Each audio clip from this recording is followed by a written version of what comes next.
A lot of folks showed up that I just never expected to see up here. Especially a lot of the guys from down at work. I mean, I guess you couldn't waste an opportunity to get outside and actually see some sunlight, huh? Yeah. Well, I know you guys are cooking out here. We got full sun right now, so I won't spend a bunch of time here, but I did have a few remarks printed out on my trusty Post-it notes.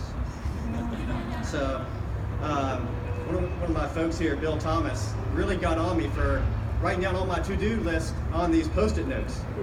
But the story is that when I arrived to this gigantic building with the largest budget in the nation of all our federal departments, office supplies were in incredibly short supply. And so I was going around and looking for something which to stay organized with, and basically all I could find were these things. I'm like, well, I guess it's about the same amount of writing space as those Franklin Covey day planners and all that, and it's ugly, but it gets the job done in the end. And I thought, well, hey, it would be kind of fitting for civil engineers. Not everything we do is pretty, but in the end, we always get the job done. So, first off, Colonel Harner, I want to thank a few folks that came, particularly Colonel Harner. You got a lot going on as the number 3 guy down there, and the Director of Civil Engineers. Thank you, sir, for coming up here today. Colonel Soto, not as much going on these days by design, right? As a contractor now, working over for the Marines. But man, it is awesome to have you here. You were a wonderful boss over in the desert for that year. You made our lives so much better. Fingers were crossed when she showed up. That could have been a brutal year. But Colonel Soto showed up and she made it just a lot of fun. Allowed us to have a lot of fun, gave us a lot of rope to hang ourselves with, and we nearly did a few times, and she was wonderful to have.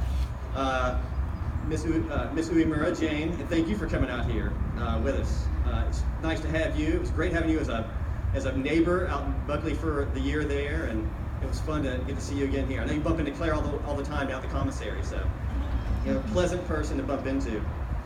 Alan here's the guy on vocals. You got Pete, who's doing the proffer board, and where's Byung? Captain Choi. These guys volunteered to help out with this, to organize everything.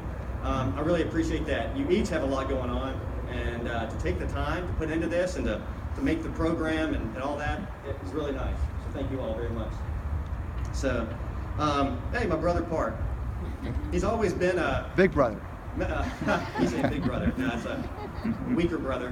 That was by design that we put that into the script there. Call that out. You never miss an opportunity to jab at each other. But thanks for coming up here on pretty short notice. My parents were supposed to be here. My stepfather was going to do the invocation. They had a car packed, ready to drive yesterday, and one of my younger sisters had an appendectomy. She's got appendicitis. So she's going to be in the hospital for a few days. It kind of slightly ruptured, all kinds of gross stuff. I get to hear that in ceremonies very often, right? So, just kind of needling family members. So I have to get my sister, right? So this is the second time that she's disrupted a special occasion for me.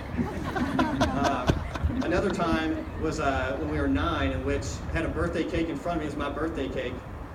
And she sneezed and laid down a huge line of, as my dad then exclaimed, green icing!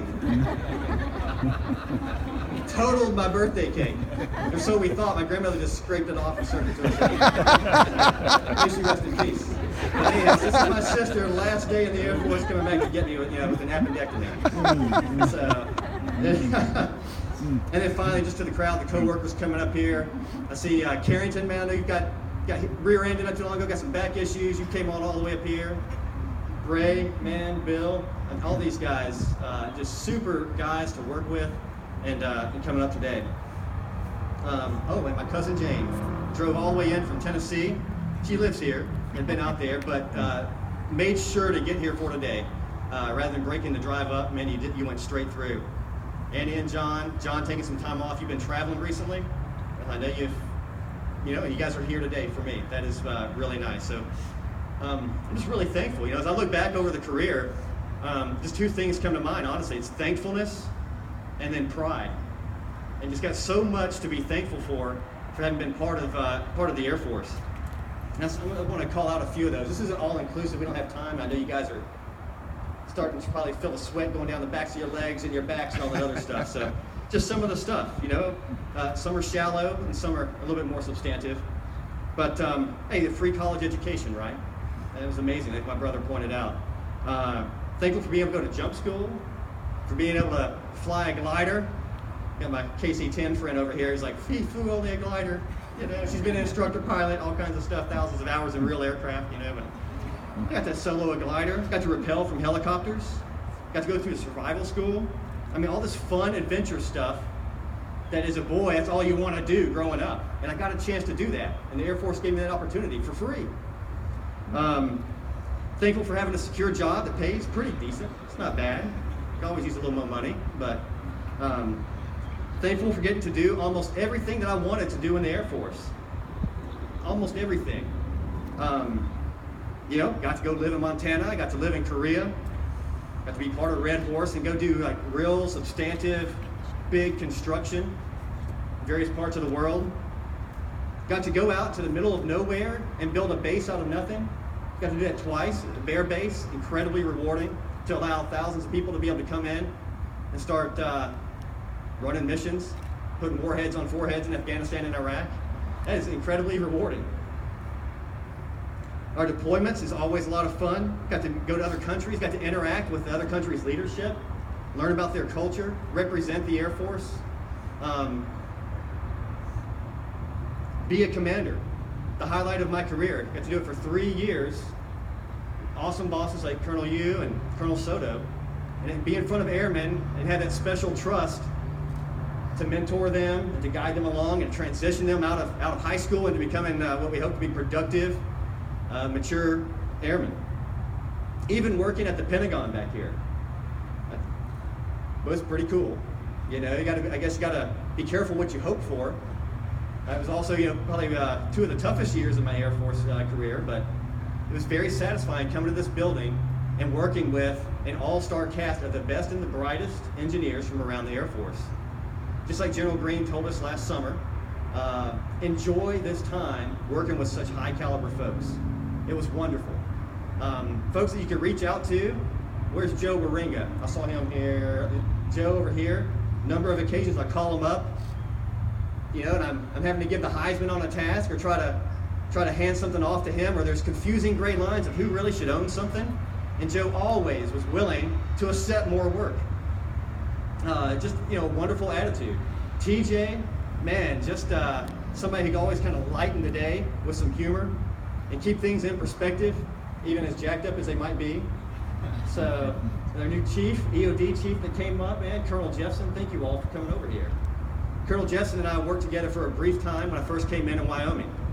So he was one of the senior lieutenants when I arrived and arranged for a bunch of us officers to go out and partake in Rocky Mountain oysters. Yeah, we don't even talk about what those are. We talk about that later. This is out in Wyoming. He took us out to the middle of nowhere and got to enjoy that strange feast. So thank you, sir, for that. And he's gone on to do amazing things.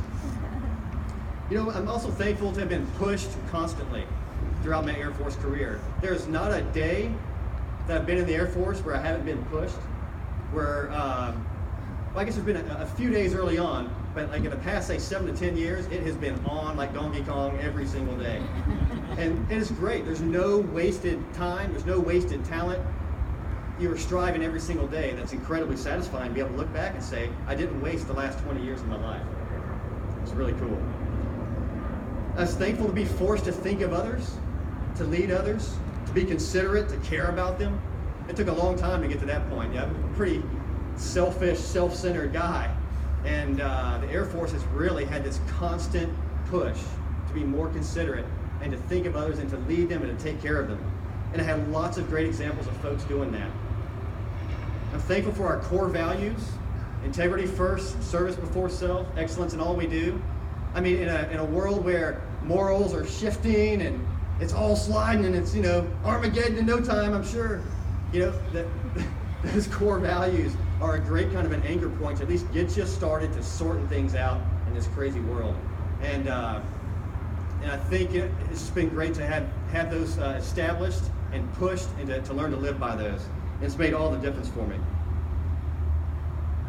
more importantly, I'm thankful for all the men and the women who took such good care of me. What I've realized is so much of my success, particularly in the last half of my career, particularly there, is on the backs of like my subordinates who just took care of business. You could ask them to do something, and they're like fire and forget. Ask them to do something, it was done. And they just took great care of me.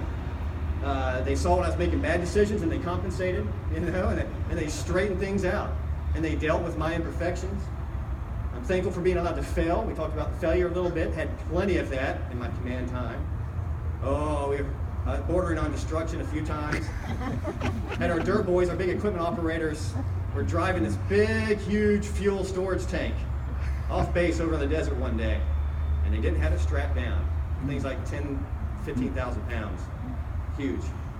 And it rolls off the back of this big flatbed trailer. And I thought it was over. It was done. I mean, if somebody had been driving by, it could have been disastrous. Colonel Soto applied heat, applied pressure, but she let me kind of sort through it and let our chiefs and our young officers all deal with it and take care of it. We appreciate that. He gave me a lot of rope, and I didn't hang out there to dry. But airmen to officers, they've taken wonderful care of me. Just a couple more here, folks. And I'm thankful that I got to associate with people that really had integrity. All of you that pursue excellence in all you do, selflessly take on extra tasks, you know, extra work, just in the name of getting things done and doing what's right.